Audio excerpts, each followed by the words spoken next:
aya di mana orang salat berarti orang mempersiapkan jang maut, urang zakat mempersiapkan jang maut, urang puasa mempersiapkan jang maut, urang haji mempersiapkan jang maut, urang baca Quran mempersiapkan jang maut, urang tahajud, urang duha, zikir, maca sholawat, berbagai kehadian-kehadian yakni ngalaksanakeun ibadah eta adalah jang mempersiapkan maut mebeh datang maut, berarti geus aya cahaya. Nah tapi cek Kangjeng Nabi tadi teh inggis sanajan urang ibadah bae tetapi eueuh cahayaan ngan menang capek doang, ngan menang capek doang tak perlu na cahaya. Kos kumaha sih cek para sahabat Gusti Rasul eta menang capek doang, nah teu nyaho kana keagungan Gusti Allah. Lamun urang ibadah teu nyaho kana keagungan Gusti Allah naon bedana jeung salat budak leutik. Sanajan capek ibadah lantaran teu nyaho kana keagungan Gusti Allah, ongkos salatna budak leutik eueuh nanaonan. Jadi kudu urang teh memperhatikan kamaha agungan Gusti Allah Subhanahu wa ta'ala. Nah nu mantap ibadahna ulah aya muatan-muatan. Geus kunaon eta getol amat maca shalawat, dagang karung abeh laku. Da eta ngaranna ibadah eueuh nanaonan kos kitu. Capek tata ibadah kos kitu. Capek pen. Ulah kitu ada. Atuh. Sakalina maca shalawat, maca kulhu kukulak wanita maca kulhu kabari. Bulan Rawah maca kulhu ngaji, dibaca bae ku nyanes. Ditanya, ngaji maca kulhu. Hayang naon sih maca kulhu mah haji nu sabenerna? Rizki macet cekeun aja. Supaya ada jembar bae bisa sugan bae ku kulhu mah. Tah ulah kos kitu teh ibadah budak leutik teh TK. Capek eta ibadah kos kitu teh ibadah teu nyaho kana kemahagungan Gusti Allah. Geus bae urang mah ibadah salat ulah aya muatan dunia, ulah aya muatan-muatan selain lillah. Assalamualaikum warahmatullahi wabarakatuh.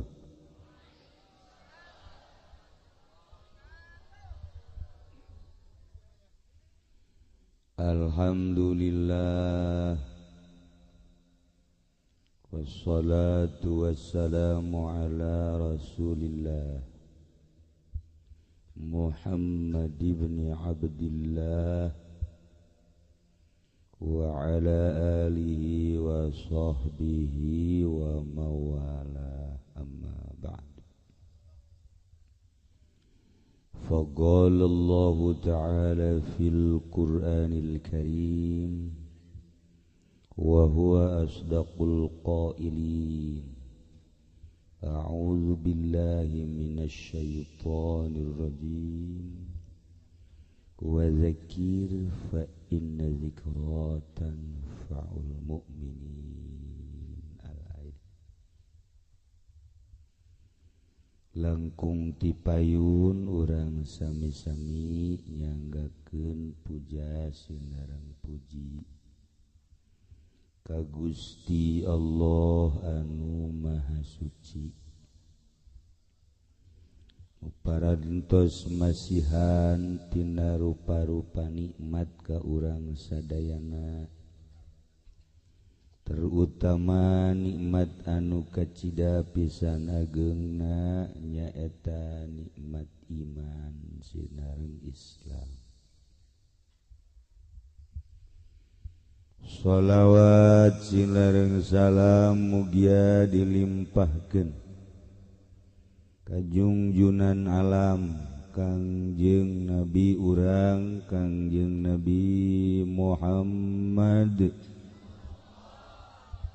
sallallahu alaihi wasallam, katut ka para kaluargina oge ka para sahabat-sahabatna rauh para tabi'in atma tabi'in. Al-mukarramun para alimil ulama, para asatidz, para tokoh masyarakat, bil khusus sahibul bait Kiai Suyuti al-masyhur uting nukusim kuring dimulyakeun oge mudah-mudahan urang sadayana sami-sami dimulyakeun ku Gusti Allah Subhanahu wa taala. Aparatur pemerintahanana nu alhamdulillah aya raja terbawah RT raja eta panghandap-handapna mudah-mudahan RT ka sorga.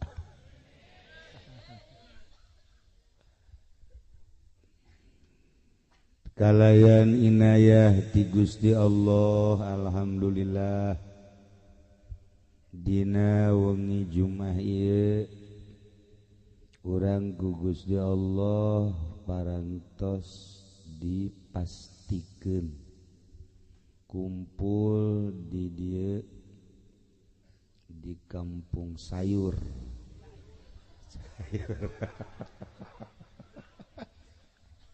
atuh beda saeutik C jeung C atuh satu wajar bae sih.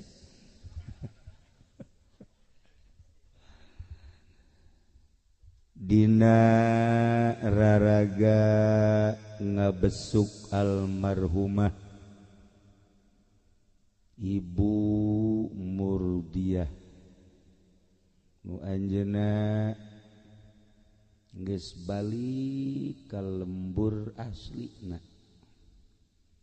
nu kuari ku urang osok diomong-omong urang teh ngumbara bakal balik ka lembur aslina tah Ibu Murdiah geus balik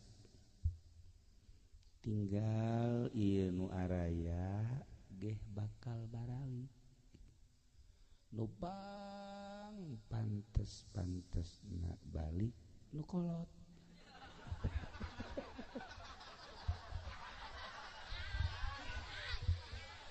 sedengkeun nu pangkolot-kolotna si eta aduh geus kolot mah asal muriang saeutik asana sales mah bae asana ieu nu ieu nu bakal ngadatangkeun ka lembur asli teu doakeun atuh mudah-mudahan ngaji pendek tere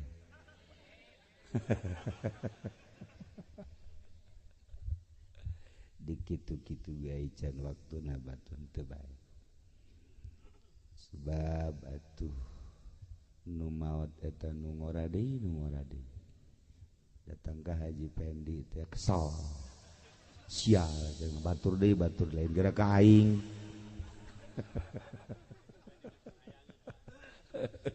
can hayangeun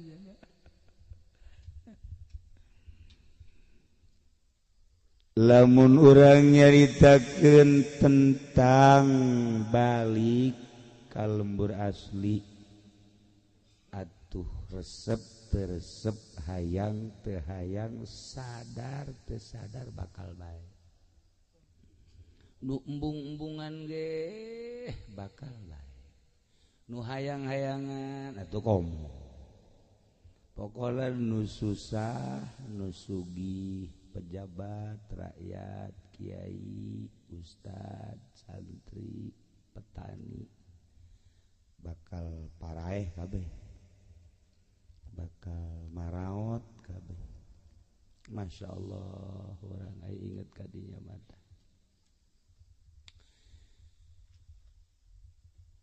Kangjeng keur cali menuju cali jeung para sahabat jol bae aya jelema datang Waalaikumsalam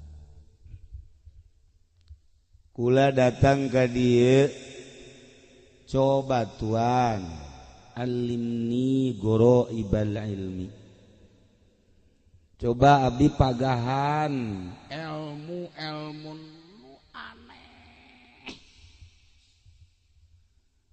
hayang ilmu nu aneh geus kaharti ku Kangjeng teh pasti ilmu nu aneh teh bisa hiber mun ka sumur ngagejeblung teu paeh lamun ka beulem teu tutung mun dagang hayang untung be ulah cara si eta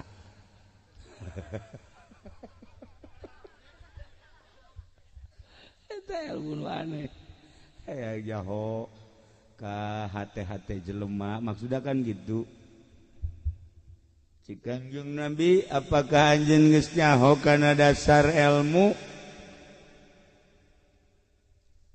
cik eta lalaki tuan aya dasar ilmu naon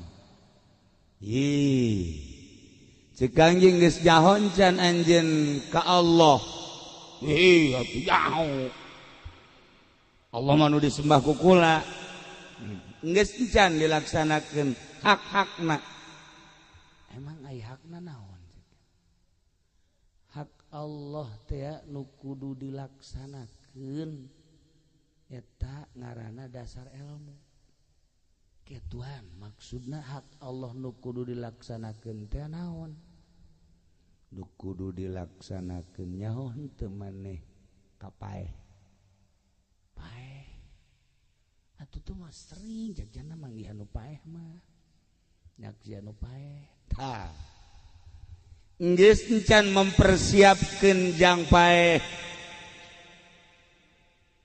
sadar henteu bahwa maneh bakal maot lamun maneh sadar bakal maot kemudian geus ngalaksanakeun jang pibekeleun engke ba'da maot geus jan eta naon teh Gusti nya kos kitu naon Umata kula waka nyaritakeun anu aneh-aneh ilmu mah cak Kanjeng Nabi eta beta bekal paeh eta aneh ulah waka jeung hayang sagala bisa hiber ulah kos kitu tah mah Haji Pendi geus leuwih teh Haji Pendi mah mun ditanya isuk poe naon nya mah nyahoan wow jago nya mah tuh nah eta Haji Pendi isuk naon poe naon nyahoan nya mah sebab naon isuk bakal anu nagih nyawan ilmu gaib teh jagonya eta ya Allah ya Rabbi tah cek Kanjeng Nabi geus ulah nu aneh-aneh geus lamun sadar bakal maot mempersiapkeun jang bakal saenggeus paeh eta termasuk ilmu nu aneh. Gas, bari mau balik ke Kanjeng Nabi. Laksanakeun heula eta. Ke geus dilaksanakeun eta, karak balik deui ka dieu. Nanya deui hayang ilmu naon? Eta si lalaki langsung balik mingpiung. Nyaho teu mingpiung? Urang dieu nyaho ka mingpiung teh. Atuh nyaho jorong lembur. Urang dieu aing ge nyaho ti dieu. Mingpiung. Jadi mingpiung mah geus teu nyelek-nyelek deui ngaranna mingpiung ngaranna. Lewosot da geus teu nyelek-nyelek. Eta ngaranna mingpiung nu kos kitu. Okos jelema ditolak cinta. Nah eta mingpiung.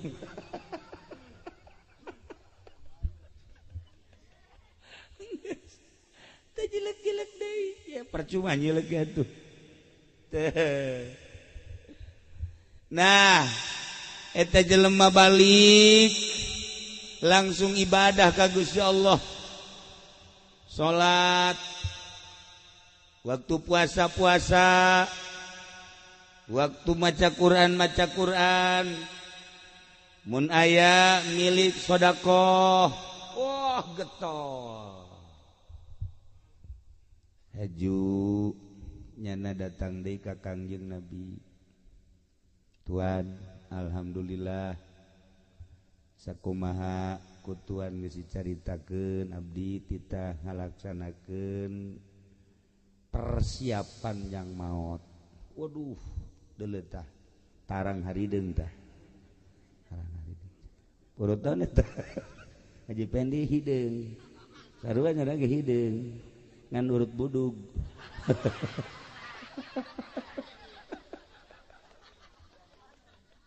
Sugan teh urut sujud. Arek urut bisul. Ya Allah.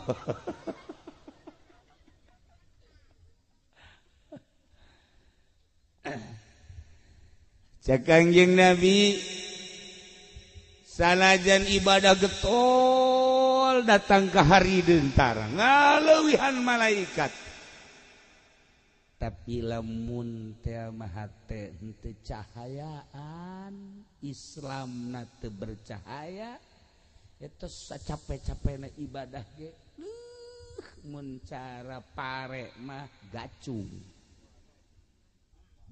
hapa tuh eueusian suarajan utek-utekan ibadah tapi teu cahayaan eta gacung hapa eueusian masyaallah kan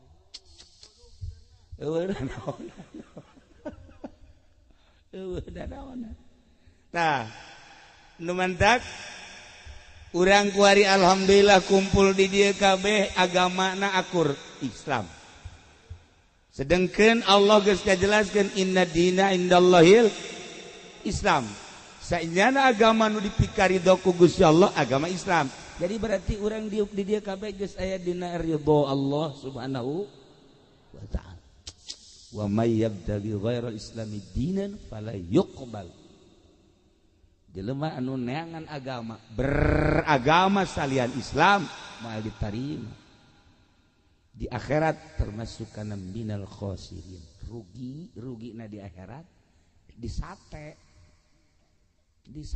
kayak kerecek tak urang makan imal aya nu disate paling ge dijeburkeun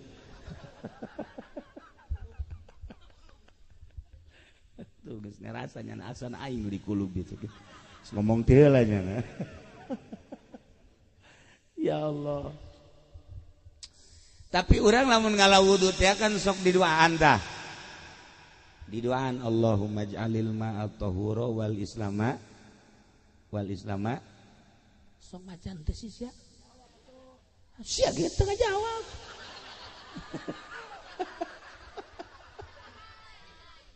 urang lamun ngedeuk Allahumma ij'alil ma'a tahura wal islama nuro tuh Allahumma ij'alil ma'a tahura he Allah muga ngajadikeun Tuhan Gusti kana ieu cai suci turun nyucikeun wal islama nuro jin supaya ngajadikeun Islam cahaya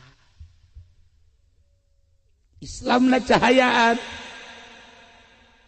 aya sahabat daros Tuhan emang lamun Islamna cahayaan aya beda teu atuh aya cek Kangjeng Nabi kumaha teh bedana Kangjeng Nabi macakeun ayat famayuridillah saha jelema nu dikarepkeun ku Gusti Allah ayahdiyahu dituduhkeun ku Gusti Allah yaj'al sadrahu digajadikeun ku Gusti Allah dadana hatena insyirah jembar lapang yashrah sadrahu lil Islam gitu amma yuridillah saha jelema nu dikarepkeun ku Gusti Allah ayahdiyahu dituduhkeun ku Gusti Allah yashrah sadrahu lil Islam jembar hatena di samping daek narima kana Islam kos urang insyirah jembar cahayaan hatena teh cahayaan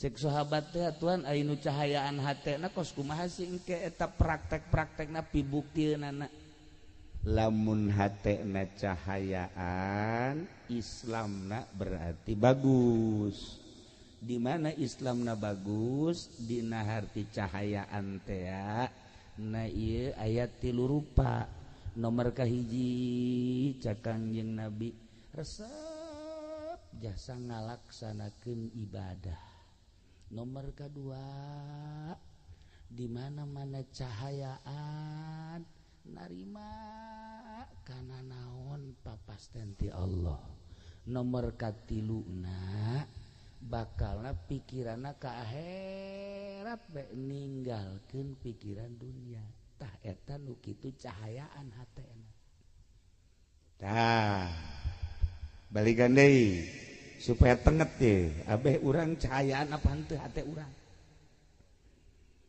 nomor kahiji dibere resep jasa ibadah ka Gusti Allah resep beta asal aya tongtrong we haju bae diome resep nya resep ngombe tongtrong tah sarua jeung ngombe tasbih gitu tah ai babacaan mah tilok tasbih di kieu-kieu basa bawa tasbih tuh bener ai babacaan mah tilok babacaan lagi ngan kieu doang kabayar moal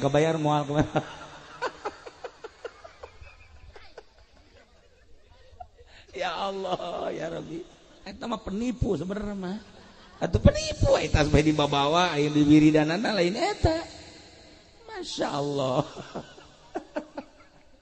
nah di mana-mana hate cahayaan wani ngalaksanakeun ibadah embu ngalaksanakeun maksiat eta cahayaan hatena Islamna berarti bener nah lamun kuari jelema Islam KTP-na ge malah boga tilu kos Haji Pendi tilunya nama KTP teh oh loba batur mah hese KTP-nya mah tilu eta lah bajingan teh kos kitu eta tilu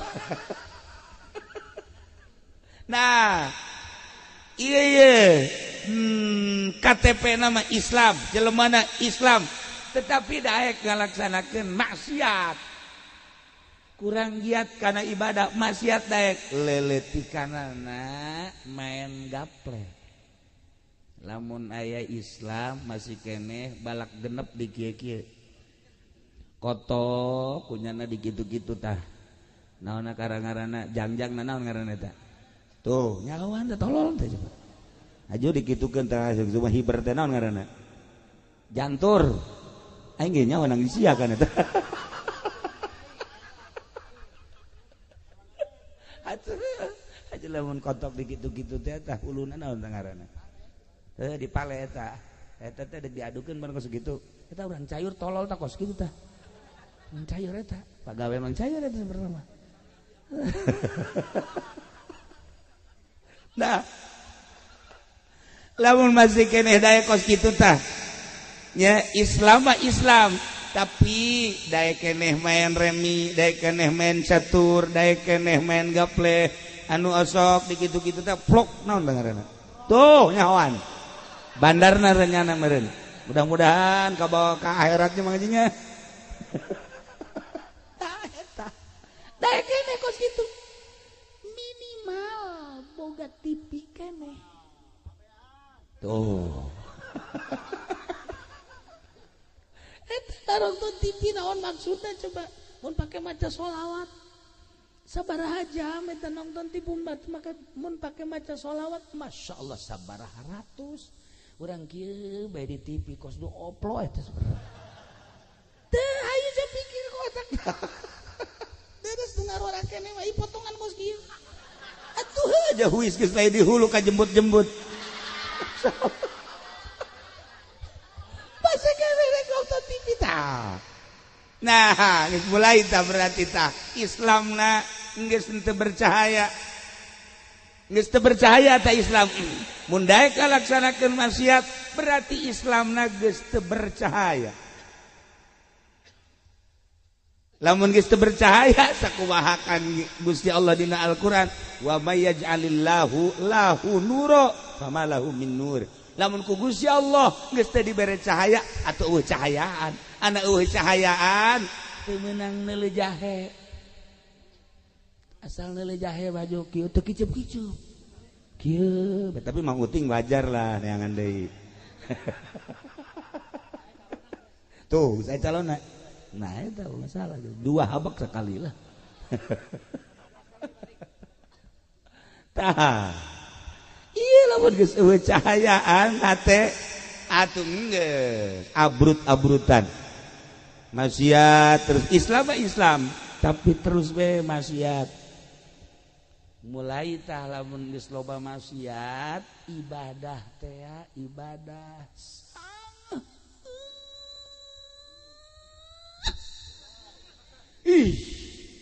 sakitu deket ka masjid teu nyaho tihang masjid Teh nya. Deket ka masjid mau ditanya tiang masjid sabaraha? Wallahu a'lam. Weh, sia ka masjid. Emang aya naon? Karpetna geus diganti ku ari. Bener sia. Yeuh, ku ari mah wow, hebat biasa. Nyana ka dinya ka masjid goblok jantu cek nya teh. Keluar deui tolol teh coba. Atuh dilalaga kitu supaya ka masjid. Ieu ka masjid nempo doang di jandela. Ya tuh diganti. Atuh geus bae teu asup-asup acan. Eta berat dek asup ka masjid tah ieu eueuh cahayaan. Eueuh cahayaan wa man lam yaj'alillahu nuro fama lahu min nur. Lamun ku Gusti Allah henteu dibere cahaya, eueuh cahayaan. Di mana-mana geus eueuh cahayaan, sangheut ibadah teh sangheut asal geus dibere sangheut berarti nutup lawan sorga. Nu muka lawan tuh dia paling teu sia horeng. Tuh. Dah, ya kira-kira ieu mah ieu ngaji nu di dieu ya kira-kira ieu nu di dieu ieu. Ieu cahayaan apa henteu sih sebenarnya? Guys. Urang mah neuk danya be cak urang dieu mah ngaji pe di cahayaan teh.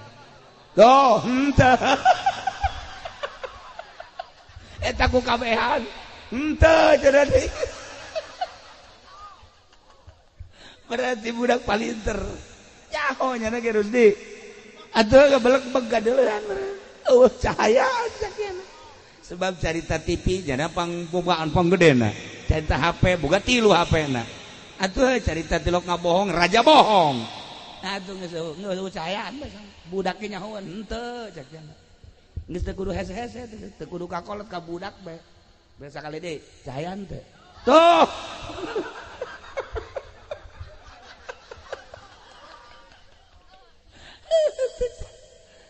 Cahayaan lementak sama kula masuk ingin ka dongeng da dongeng. Nah aya urang kitu India, aya urang Arab, aya urang Indonesia. Kabarna urang Indonesia Haji Pendi ya 3. Nah ieu cek ya ieu aya kandang embe bau pak kuat-kuat. Iya dongeng di Jalaluddin Rumi kedeh ya. Pak kuat-kuat, coba saha nu kuat di kandang embe. Ayo, embena aya di dinya. Embena aya di dinya bau nya hangset embena ge aya. Mulai orang India heula, asup orang India ka dinya. Tahan ku nya. Oh, geus ngap-ngapan. Oh, geus 10 menit doang kuatna. Keluar, wah cek orang India. Waduh tidak nehi cek kitu. Aduh. Masya Allah. Kekuat ceknya guys. Tekuat. Nah, kemarin orang Arab dah orang Arab Baduy. Bahwa kan biasa orang Arab Baduy makan ngaranna kayak orang leuweung. Asana ieu mah kuat ieu mah. Asop, nomor kedua aja. Tenang seserian rada deres kuat 20 menit. Wow, nah hampir sarua kan yang Baduy mah. Embe, tapi kan masalah tak embe teh masalah. Ngan 20 menit doang. Wah, cek orang Baduy teu kuat cek. Tetep bau biasa. Nah, bagian orang Indonesia Haji Pendi. Nah, asup kadinya. Karak 5 menit doang embe nu keluar.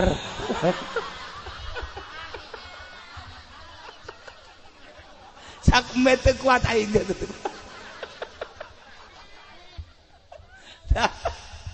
Eta dongeng okos anu supaya jeung biasa padahal maknana pohara itu ngarada ge dongeng wali gorenganan aya jelema eueuh cahayaan mah eueuh cahaya embe ge kabur eueuh cahayaan sok di dieu Haji Pendi coba ge Haji Pendi urang geus beres ngariung ke nama maca di dieu tek datang teu kalabur bae ge atuh kutub robahan ditinggal kutub robahan paling ge jeung si Golib bae di dinya kapaksa Golib ge. Tah ieu ulah lalawara. Eueuh cahayaan teh, eueuh cahayaan. Ulah manusia embe ge kalabur. Bau di samping bau henek. Di samping henek teh seueuh. sok saha nu betah deket Mang Haji Pendi. Ayo coba.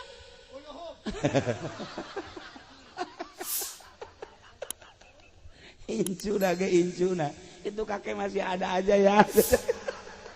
Kapan nggak adanya?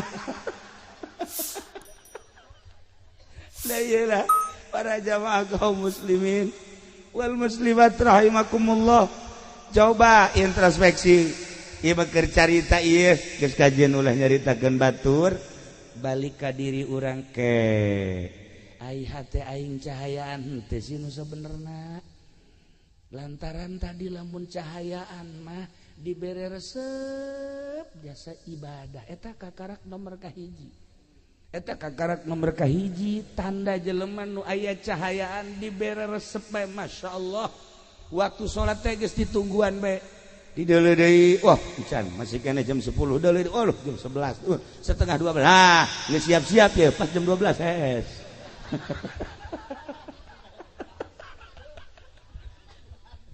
Eta cahayaan aya cahayaan masyaallah geus ke malah ka sare cek nya sakedeung deui salat besi tinggalin berjamaah aya cahayaan eta nu kos kitu ngaran beres datang waktu salat qobliyahna ba'diyahna beres eta terus wiridanana komo datang ka haju terus maca Quran ya Allah ya cahayaan eta nu kos kitu tuh kaluar di masjid urang ngantongan duit dirinya aya kotak nah hasilkeun ieu kotak nu itu dibongkar orang etek urang cayur gegedena urang pondok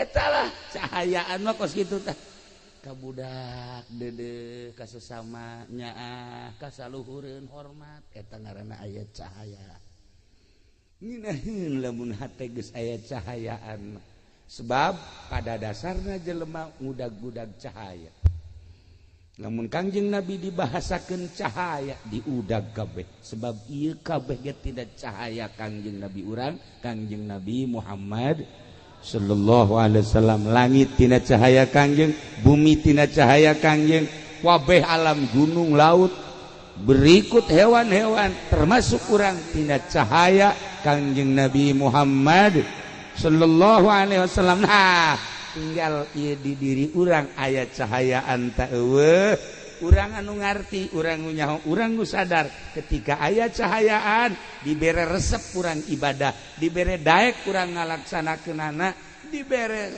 tenang yashrah sadrahu lil Islam jembar hate nomor kadua narima cak Kangjeng Nabi tina papasten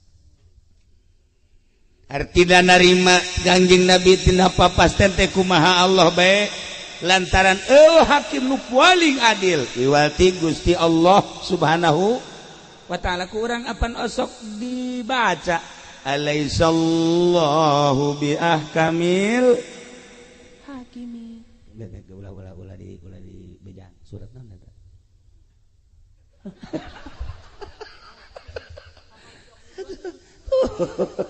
eta teh artinya masuk dibaca ge tuh cak nu ditukang alhakumut cenah deui nah bejaannya na maksudna mah sarua ondona itu mah alaihissallah ya kabil hakim Allahumma hebat na ngahukuman pang adil-adilna eueuh de hakim nu paling hebat Allah kuayana sakitu naon bae keputusan terhadap diri orang terhadap halayak rame terhadap hewan gunung laut bumi keputusan Allah sebab Allah teh ahkamil hakim urang sadar aing dijieun ku Gusti Allah model kos kieu narima urang ngaca ye ngaca dikaca ya Allah ya Rabbi ya abdi ciptaan Gusti alhamdulillah dibere kasep mun kasep teh mah dibere gelis mun gelis teh sadar tah alhamdulillah loba tah manu kitu mah tah begitu aja pending ngaca aing jore amatnya cek nya ambil jeung nu di Cisoka akur di mana ka di Cisoka teh tuh solear si wanyahoan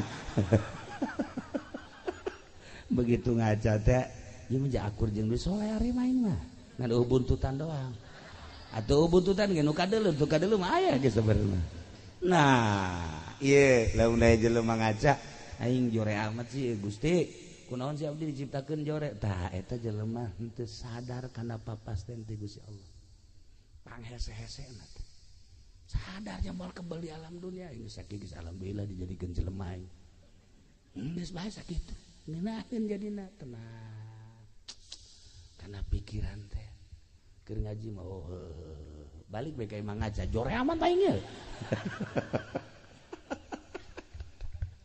tuh coba gitu ketika orang dibere jadi pedagang haju untung bae alhamdulillah ya Allah ya Rabbi maha kaya Gusti alhamdulillah karasa ku abdi kakayaan Gusti abdi dagang untung bae dikocorkeun beureun kakayaan Gusti ka abdi loba tah anu kitu mah tapi begitu nyana dagang haju rugi deh Gusti ieu kumaha sih urusanana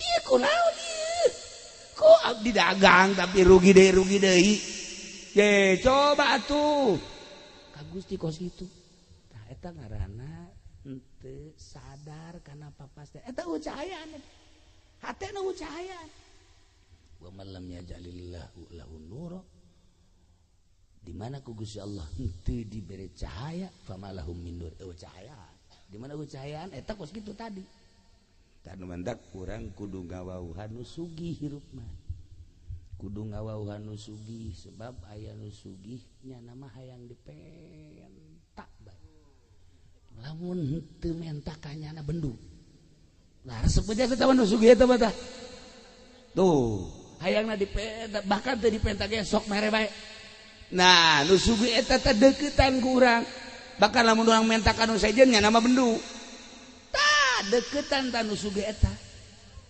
nu sugih eta teh saha nu nyiptakeun langit jeung bumi tak maha sugih cak Gusti Allah aing ye nu bogana penta ku sia aing bakal mere sia teu menta ge ku aing dibere bae komo sia mun menta ka aing jeung aing mah resep jasa lamun dipenta tur lamun sia menta ka nu sejen ka Gunung Kawi bisa aing mah teu resep jasa menta ka pamarentah ge teu resep jasa menta ka makhluk ge teu resep jasa ka aing penta tah Allah meresepeun jasa dipenta haji pendek mau dipenta geus kieu bae ya panakol ya incuna ge datang ka tiluk daek menta incuna sorangan tuh menta sama kakek ih enggak mau kenapa galak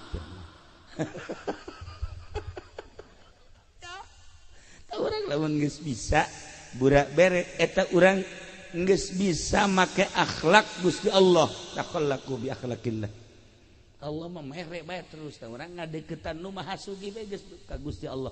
Nah ieu lamun hate urang aya cahayaan, hate urang aya cahayaan, sadar kabeh ge horeganan diatur ku Gusti Allah Subhanahu wa taala. Ketika aya seorang waliullah di Baghdad.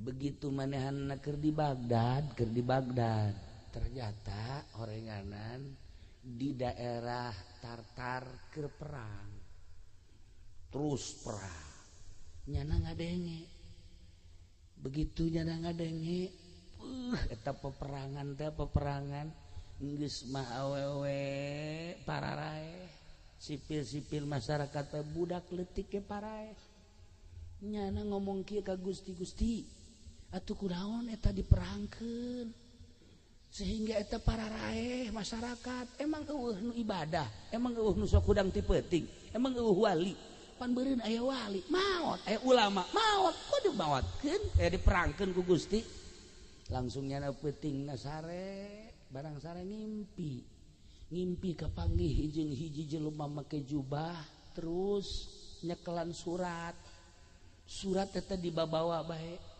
begitu dibabawa kapanggih teh jeung nyana ieu surat naon eta? Ieu surat ti Gusti Allah. Coba tah pang bacakeun. Begitu dibaca dina tulisanana aya da'il i'tirad tinggalkeun ku maneh ngalawan Allah. Tinggalkeun ku maneh nentang ka Allah. Dibaca takunyana sebab Allah mah gampang adil-adilna eta memperangkeun urusan aing gempa urusan aing banjir urusan aing angin urusan aing sia mah sia bae urusan sia cak Gusti Allah ulah sok nentang-nentang ka aing make jeung tatanya make jeung diperangkeun loba budak pararae loba manusia pararae aya kiaian aya walian urusan aing tah mah sia urusan sia geus datang ka mana sia dumadeheus ka aing hudangnya na Masya Allah kagetnya na dicarekan ku Gusti Allah langsung ditegur make surat model tadi wali mah kos kitu impianana teh hebat aing ngadenge Haji Pendi mangimpi teh ya Allah ya Rabbi diudag-udag genderuwo aya ngimpi kos kitu eta aya deui nya mangimpi naik ka gunung ragal paling hebat nya mah ngimpi diudag-udag anjing sanggeus tadi udag anjing ngajunya na kagang geus kagang haju hayang kiih manggih sumbur maju kiih ngompol eta Haji Pendi mah kos kitu impianana masyaallah wali mah tadi tegur ku Gusti Allah make surat tinggalkeun nentang ka Gusti Allah sebab kabeh ge ieu adalah urusan Allah cak Allah sia ulah tatanya kunaon ku aing digempakeun ulah diutang hitung ku sia teu urusan aing kunaon eta teh ku aing dianginkeun ulah make diutang hitung teu urusan aing kunaon diperangkeun ulah make jeung tatanya urusanana teu urusan aing sebab aya jelema anu ku aing di maotanana melalui senjata-senjata melalui pedang-pedang jeung sajabana hakikat nama horenganan eta teh deuk di maotan ngan carana Gusti Allah aya anu raga tangkal kalapa aya nu raga ka sumur aya nu gering aya nu perang aya nu di luhur kasur kieu bae cara kabari ieu teh urang Balaraja datang ke Tangerang jeung ngopi ku pamajikan dijieun kopi dijieunkeun kopi jeung nginum kopi bari ngarokok kieu bae nyana di kasur teh geus beres ngarokok lah aya meureunanan bangsa 20 menit mah pamajikanna ka dinya deui ditoelan ku pamajikanna kaji oya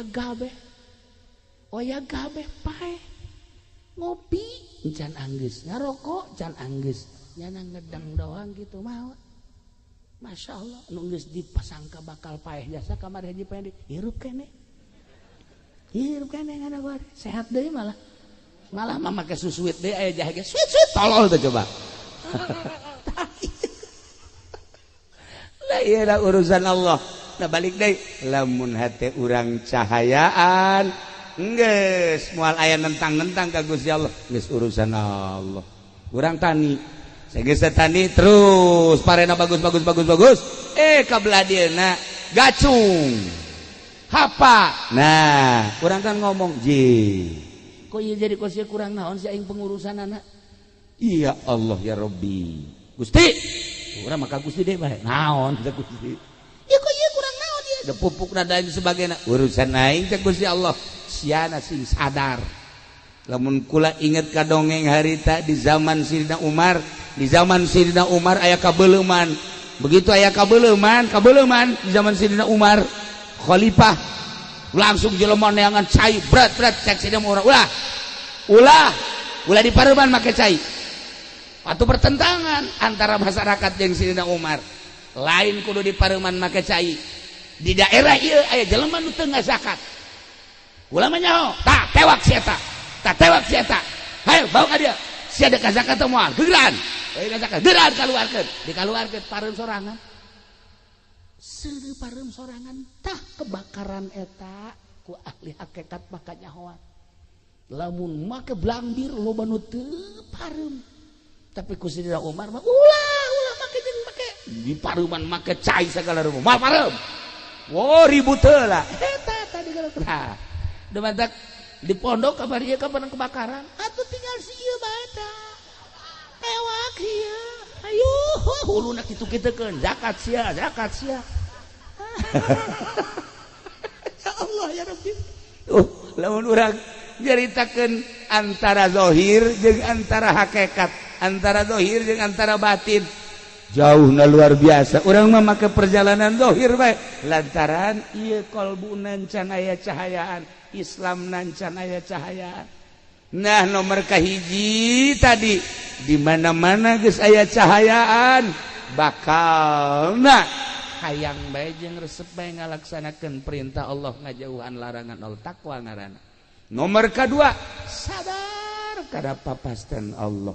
Nomor katilu puncakna ye di mana-mana Islamna aya cahayaan nyana berpikiranna ka akhirat bae ninggalkeun dunia dibere tersep kana dunia. Wa mal hayatud dunya illa mata'ul gurur. Teu aya kahirupan dunia kecuali barang-barang tipuan. Geus lamun kiai engkeuy-engkeuyan ka pendopo neangan dunia kiai goblok.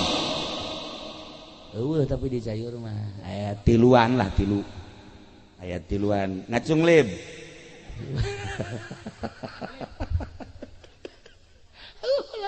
Ulah neangan dunia.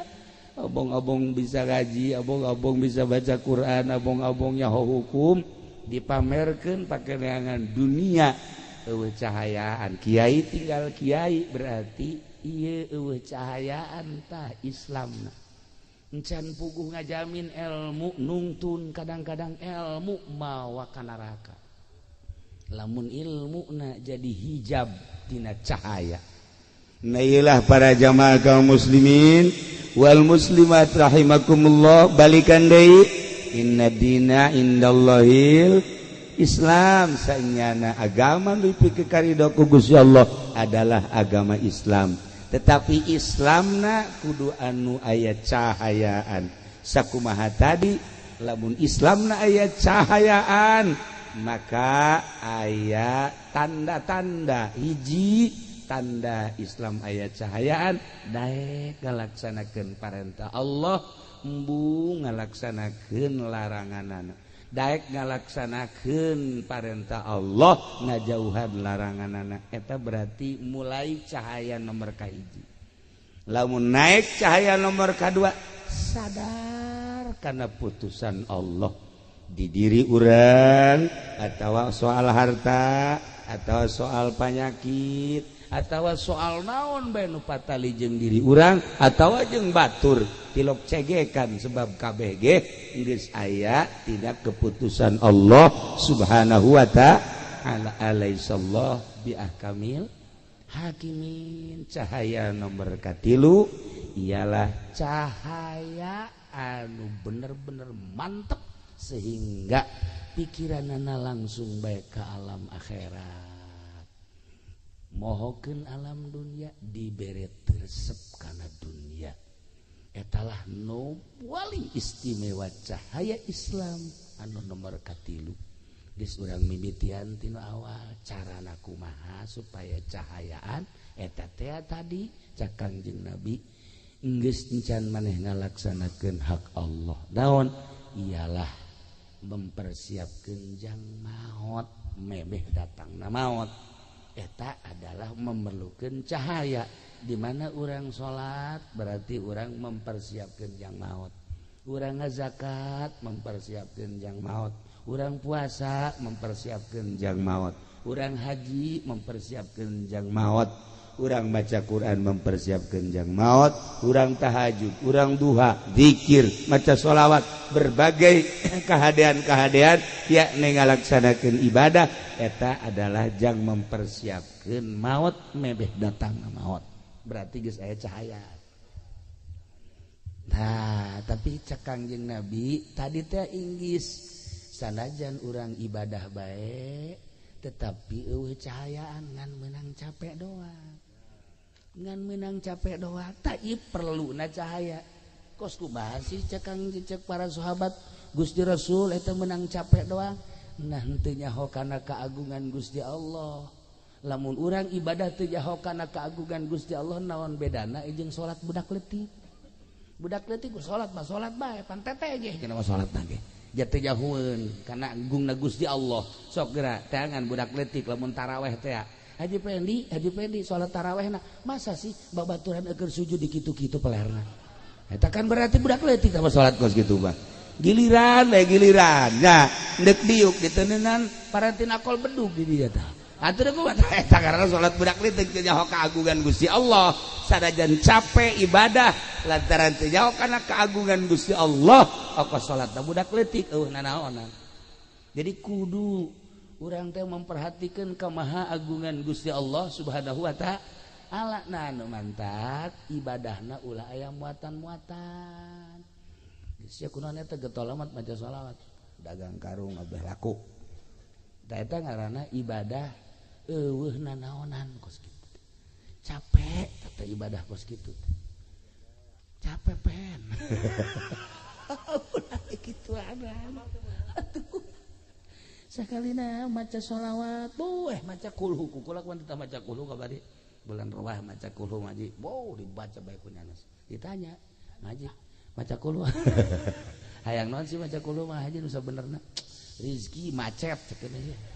Supaya ada jembar be bisa sugan be kukulhu mata ulah kos kitu teh ibadah budak leutik teh TK capek eta ibadah kos kitu teh ibadah teu nyaho kana kemahagungan Gusti Allah geus be urang mah ibadah salat ulah aya muatan dunia ulah aya muatan-muatan selain lillahi taala karak ta eta ibadah nu mantep geus aya cahayaan tah mun masih keneh muatan-muatan keneh bae mah cara nu calon lurah calon lurah teh kon bebereana pohara jasa eta teh nu kos kitu teh capek gawe teh kapake eueuh nanaonan sebab sedekahna aya karna hayang naik jabatan kitu keneh calon bupati Gus Puguh calon presiden tah mah haji penmentas ieu maka ditupan ka istana tolol henteu mending mun dibere henteu deui dibere onam kitulah para jamaah kaum muslimin wal muslimat rahimakumullah ala kadar gambaran hirup sakumaha tadi sahabat menta ilmu anu istimewa ternyata cak Kangjeng Nabi ulah hayang ilmu istimewa geus bae persiapkeun pelaksanaan ibadah jang menghadapi maut eta ilmu paling istimewa adapun kadituna lah cak Kangjeng Nabi gampang nu kadituna asal etana hebat karat ngan ulah ibadah ngan sakadar sigada hungkul tapi kudu didorong ku cahaya neangan cahayana dua cara hiji langsung boga guru aya nu nuduhkeun nomor kaduana babarengan jeung nu geus bisa insyaallah cahaya tersebut bakal nyinaran saetik engke bakal ngarti ketika orang geus ngarti berarti geus aya cahaya teu karasa neangan guru mursyid mah hese urang atuh babarengan besok geura urang lamun sering bere-jering babarengan jeung Haji Pendi bakal karasa karung ayam memang ngarti ieu karung ayam cekna teh ieu mah dodet jauh ka dodet segala nah ieu takos gitulah para jamaah kaum muslimin wal muslimat rahimakumullah persiapkan amal-amal jang maut samemeh maut geus maut cara almarhumah Nyi Siti Murdiah kabeh nu dibawa imah nu dibawa salaki ngan sakadar nganterkeun ka kuburan ku ari paring doa-doa anak kitu kabeh tatanggangan sakadar ngadadahan nu milu aslina ka kuburan mah salatnyana puasanyana zakatnyana sodakoh manehanana milulah ka jero kuburan teh ternyata horeng di jero kuburan teh anu sok disebut-sebut cenah urang di jero kuburan teh sempit horeng lega cenah di jero kuburan teh panas horeng tiis cenah di jero kuburan teh poek horeng caak cenah di jero kuburan teh urang sorangan horeng rame biasa di jero kuburan teh masya Allah bohong eta nu nyebutkeun di jero kuburan sorangan bohong nyebutkeun di jero kuburan poek bohong nyebutkeun di jero kuburan teh panas bohong ternyata Imam Ghazali nyana nyaritakeun di jero kuburan horenganan rame caang rame biasa sehingga nyana ngagerokeun ceng-ceng ka dieu sia ka dieu rame amat cenah ka dieu maneh ieu kasep amat saha cek cenah ieu kula salat teh ieu kula ngabaturan mamang cenah geus terus bae insyaallah terus datang ke mahsyar datang ke ditimbang kula batur ya Allah aya ieu saya ieu kula zakat cekeuna ya Allah aya ieu kula tahajud teh ieu salat hajat masyaallah barang haji pedi teh di jero kuburan aya si hajore amat nya hideung nya jore nya culean deui ya Allah cak haji pedi si hajore amat bahasa pan batur mah haji ieu batur di mana aya eta nyadakeun si mbak teh ya batur ieu ya Allah ya Rabbi bakal ngabaturan urang di jero kuburan bohong urang hasud urang henteu salat urang teu zakat urang bakal ngabaturan urang sok renungkeun ku urang ketika urang di jero kubur bakal boga baturna urang nokos kumaha bakal ngabaturan jasa mangkaning eta ketika urang sering ngajembarkeun batur jembar kuburanana jelema datang Assalamualaikum Waalaikumsalam naon ya duh kula di kamari candar masyaallah atuh lain bebe aja di kamari ya cukup teh 500.000 Pak ieu tah alhamdulillah Pak Haji masyaallah kesia lamun teu boga deui senang hate geus jembar jero kuburan datang ka Haji Pendi Waalaikumsalam naon teh kula di kamari candar boan sia ye atuh neangan cara aing coba direk neangan sih atuh geus mabur sia ka ditu lah Masya Allah, cek ugal ledek, Haji Pendi. Eta jempitkeun batur sempit di jero kuburanana. Ya Allah, ya Rabbi. Tah. Urang ayeuna nyieun masjid tah, den kipas di masjid tiis. Jelema maca sholawat ka tiisan komo ase, nu ngaji ka tiisan komo ase. Di jero kuburanana tiis. Ya Allah malaikat ieu tiis daun eta teh cek malaikat teh tah kipas anu di masjid bo nyaho kieu mah kula meuli AC cekna ieu kipas anu dipasaku kula teh anu make nu jore teh eta kipas ge haju leumpangna ge kotek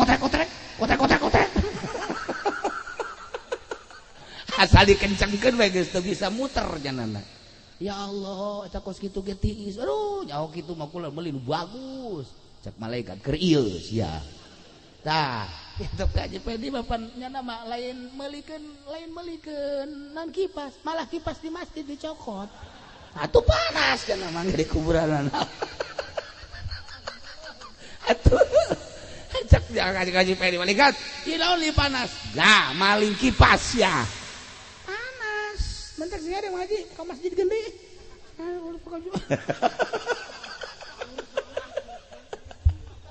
Ai bebejana mah ka masyarakat teu diganti, datang ka kuarin teh. Datang ka saiki orang diganti ge. We mengkonon sirama. Nah, aya Ustad maling ih heran. Itulah para jamaah kaum muslimin wal muslimat rahimakumullah janggabaran urang di akhirat geus dijelas-jelaskeun ku Kangjeng Nabi. Urang iman ka Kangjeng Nabi percaya ka Kangjeng Nabi urang beragama Islam tinggal cahaya na ayat henteu sehingga urang bisa ngalaksanakeun naon keyakinan urang sebab aya jelema anu iman ngan disungut doang tapi di jero hate mah henteu munafik wa minan nasi may yaqulu amanna billahi wa bil yaumil akhir wa ma hum bimu'minin tidak sawarehna manusia wa minan nasi may yaqulu aya jelema nu ngomong amanna billahi wa bil yaumil akhir abdi iman ka Allah iman ka yaumil akhir padahal mah wa ma hum bimu'minin teu iman munafik tah mah aya jelema anu iman mah iman ka Allah munafik henteu tetapi eueuh cahayaan imanna Islamna eueuh cahayaan imanna eueuh cahayaan berani manehanana teu ngalaksanakeun kayakinanana. Nah ieu hampir-hampir urang kos kitu tak kabeh iman ka Allah, iman ka Kangjeng Rasulullah, iman kana naon anu diucapkeun ku Kangjeng Nabi, tetapi ngalaksanakeunna henteu. Kunaon eta? Ieulah eueuh cahayaan di jero kalbu urang, Islamna teu aya cahayaan, imanna teu aya cahayaan.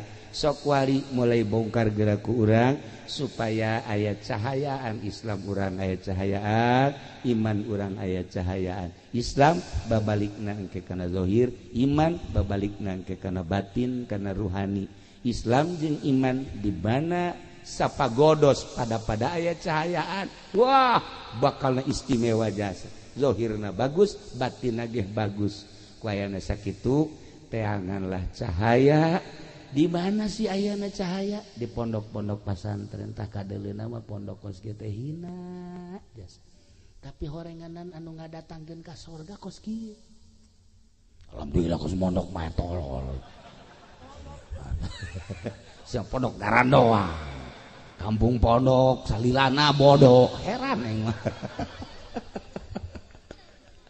tuh ya urang lamun ningali gedung wah universitas wallahu alam ngadatangkeun ka sorgapan teh im mentereng hebat gedung-gedung menjulang urang ka Jakarta ieu sing ngadatangkeun ka sorgapan teh ketika urang leuleuh kantor DPR isi ka sorgapan teh kantor ieu tapi lamun urang leuleuh majelis taklim leuleuh pondok hina kadeleuna justru melalui ieu lah pintu-pintu surga terbuka teangan cahaya di pondok-pondok pesantren model kos sekarang hina kadeleuna ku pandangan mata tetapi mata batin di mana geus cahayaan ieu teh lain sakadar pondok pesantren tapi ieu teh adalah raudhatun min riyadil jannah seperti etalah ahli-ahli Allah teu perlu mewah-mewah ketika aya teu perlu dibangga-bangga nu penting ieu adalah ngamakna anak-anak gitulah para jamaah kaum muslimin wal muslimat rahimakumullah malam ieu urang diundang ku almarhumah Ibu Murdiah maksudna mepelingan ka urang wahai ahli-ahli cayur kula geus balik kalbur asli ente ge bakal baralik ternyata nu ngabaturan kula di jero kubur amal-amal kula amal salat amal puasa amal zakat amal-amal sedekah jeung sajabana amal ngaji jeung sajabana santri mah ujang ka neraka saudara santri mah ujang ka neraka santri mah kajeun HS bae di kobongna surga tuh cuma teu percaya waduh segala naon ye atuh geus cara bae cicing lagi di taman surga deuk kumaha atuh ujang ka neraka teman-teman santri mah sanajan amalna jore pan dikanarakakeun begitu deuk diasupkeun ka neraka aya utawi ye utawi geus kieu mah segede peureup ieu naon ieu ye kula utawi nang ieu jurumiah di utawian nah cek malaikat naon sia ieu utawi ieu cek jana teh kula teh ieu saksi bahwa nyana teh di pondok pesantren hindah deui kalawang nu ieu utawi aya deui bae di dieu terus we unggal lawang utawi iku malaikat ge sebeleun nya jagana ya dijagaan ku utawi iku bae bebe jaga Gusti Allah Gusti ieu ya utawi ikuan lah ka sorgakeun habek tuh ye batak santri wah ujang ka neraka para jamaah kaum muslimin wal muslimat rahimakumullah urang doakeun Ibu Murdiah mudah-mudahan dihampura sakabeh dosana dilegakeun di kuburanana dicaangkeun di kuburanana dibere kanikmatan kubur ku Gusti Allah sehingga nyana bisa tentrem nikmat menikmati naimul kubri kitu keneh keluargana mudah-mudahan dibere salalabar tur tawakal tur urang kabehan ge mudah-mudahan dibere cahayaan hate urang sehingga bisa nempo jeung ngalaksanakeun kana perintah-perintah Allah belah dituna mah kurang mudah-mudahan kabehan husnul khotimah di akhirat urang kabeh menuju surga di bawah bendera Kangjeng Nabi Muhammad sallallahu alaihi wasallam siapkeun cahaya setelah siapkeun cahaya laksanakeun melalui cahaya tersebut jang persiapan maut abeh urang aya dina ridho Allah Subhanahu wa taala. Allahumma shalli wa sallim ala sayyidina Muhammadin fil awwalin wal akhirin barik wa sallim wa radhiyallahu ta'ala an sadatina ashabi sayyidina Rasulillah ajma'in amin ya Allah ya rabbal alamin. Allahumma ighfir laha warhamha wa'afiha wa'fu anha wa akrim nuzulaha wa wasi' madkhalaha wa abdil hadaran khairan min dariha wa zawjan khairan min zawjiha واغسلها يا الله بالماء والثلج والبرد ونقها من الخطايا كما ينقى الثوب الأبيض من الدنس وافتح باب السماء لروحها وجاف الأرض عن جنبيها ولكن هل أمن والهجة يوم القيامة Allahumma arham ummat sayyidina Muhammad, Allahumma ajbur ummat sayyidina Muhammad, Allahumma asli ummat sayyidina Muhammad, Allahumma farrijan ummat sayyidina Muhammadin sallallahu alaihi wasallam. Rabbana taqabbal minna innaka antas samiul alim wa tub alaina innaka antat tawwabur rahim. Wa sallallahu ala sayyidina Muhammad wa ala alihi wasallam. Subhana rabbika rabbil izzati amma yasifun wa salamun alal mursalin walhamdulillahi rabbil alamin. Wallahul muwaffiq ila aqwamit thariq. Assalamualaikum warahmatullahi wabarakatuh.